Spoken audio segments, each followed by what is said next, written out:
मसला शिकार करना नहीं है बेटी, और ना जानवरों को तकलीफ पहुंचाना है। मसला यह है कि शहर और काम की हलचल से निकलकर सेहतमंद फैसले लेने के लिए खुद को कुदरती माहौल में बस एक मौका देना होता है।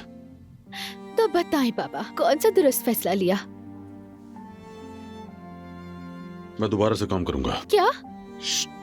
अगर तुम्हारी अम्मी को मालूम हो गया तो मेरी खाल खींच कर रख देंगी। बाबा ये मुमकिन नहीं है। डॉक्टर ने क्या कहा था? काम पे वापस नहीं जाना, आराम करना। आपका दिल कमजोर है, नामुमकिन है। तुम्हारा भी तो दिल है, तुम्हें भी क्या मालूम कब रुक जाए। तौबा तौबा। बाबा आप शायद जानबूझकर मेरी बात का मतलब नहीं समझ रहे। तो तुम भी मेरी बात समझो बेटी, मेरा जाना जरूरी है तुम्हारे भाई उमर के लिए। क्या मतलब? उमर भाई को क्या हुआ है? पता नहीं, अजीब सा है, उदास और उलझा हुआ, बेकरार सा।